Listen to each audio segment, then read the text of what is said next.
Sleepers!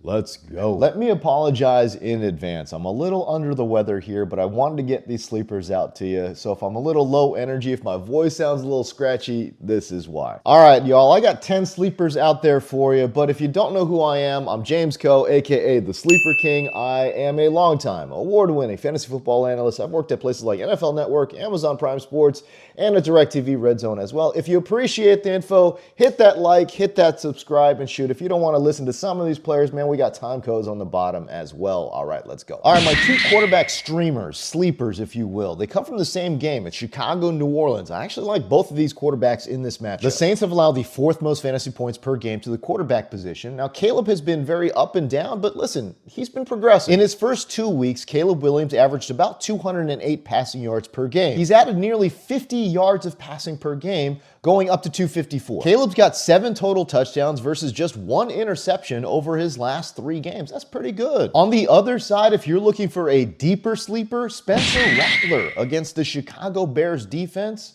not a bad matchup. The Bears have allowed the second most total touchdowns to quarterbacks this year, and 4 of the last 5 quarterbacks have scored at least 2 touchdowns against the Bears. And it's not just the touchdowns. Chicago is 4th worst in quarterback pressure rate. It's going to lead to a pretty clean pocket. And as a result, opposing quarterbacks have completed 73.6% of their passes against this Bears defense. That's the 2nd worst mark in the NFL. And here's the thing, Spencer Rattler's actually been playing pretty decent football since week number 2. Since week number 2, Rattler has racked up over 1,000 yards passing with 6 total touchdowns and just 1 interception. All this while completing more than 71% of his passes. From a fantasy perspective, he hasn't gotten it done in the box score because of why?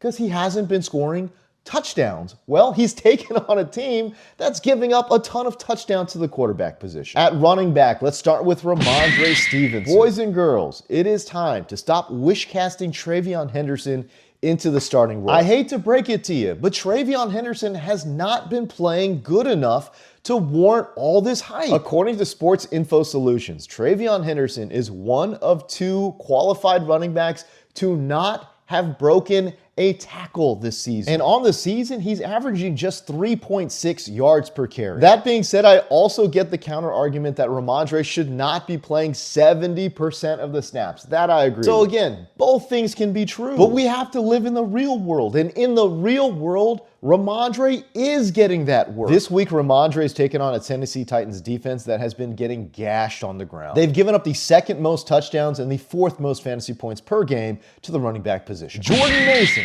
taking on the Philadelphia Eagles. The Eagles have a great pass rushing defense, but not so great against the run. The Eagles are dead last in run stuff rate allowed. They're also bottom 10 in terms of yards after contact allowed and explosive run rate allowed. As a result, 5 of the 6 starting running backs that they have faced have scored at least 15 fantasy points. It has been a rough ride with Ja'Cory Trosky-Merritt. Bill was in a smash spot last week against Chicago and came up incredibly small. That being said, this week he's got another great matchup against the Dallas Cowboys. Incredibly, the Cowboys have allowed 30-plus PPR points to starting running backs in 2 of their last 3 matchups. We just saw Rico Dowdle in a revenge game post nearly 34 fantasy points, and Josh Jacobs put up nearly 32 against him a couple of weeks ago. I don't know what it's going to be like for Bill, but I would much rather recommend starting him and seeing him post 8 to 9 points in PPR than have him on the bench and give you 30, because that is absolutely a possibility. I really like J.K. Dobbins against the Giants this week. And the matchup is pristine, right? The Giants, they give up 5.49 yards per carry to opposing running backs.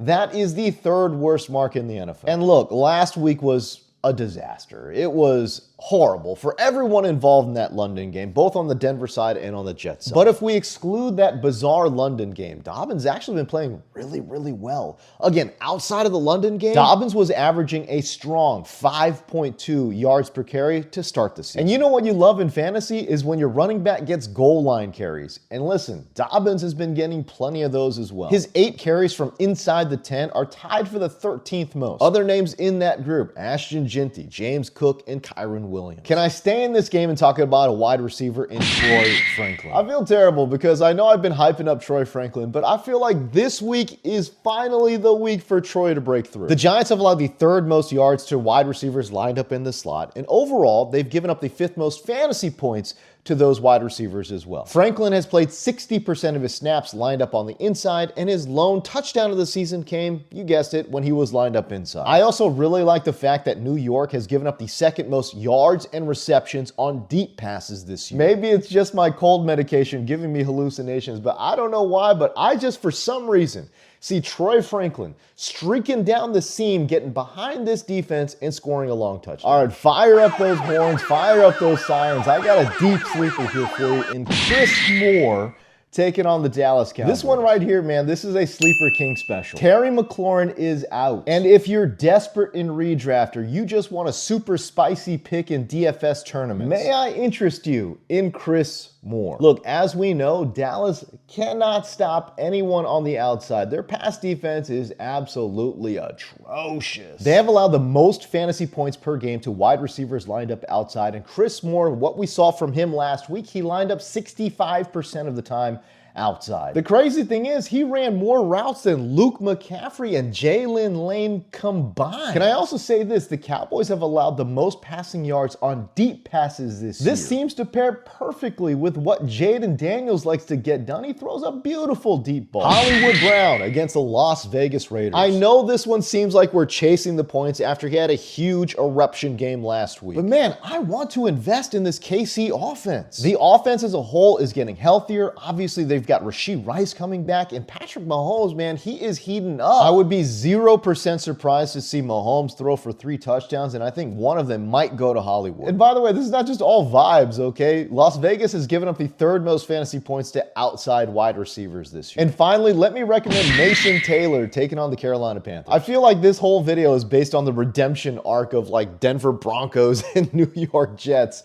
but this is what the matchup data is telling me. Look, Mason Taylor has been utilized a lot more in recent weeks. Justin Fields is going to have to lean on him too because shoot, Garrett Wilson's banged up, man. And the matchup is really nice as well, right? Carolina has given up the second most fantasy points per game to the tight end position. And starting tight ends have scored at least 11.9 PPR points against this unit in 4 of their last 5 games. All right, that's it for me, man. If y'all appreciate the info, hit that like, hit that subscribe. We'll see you next week.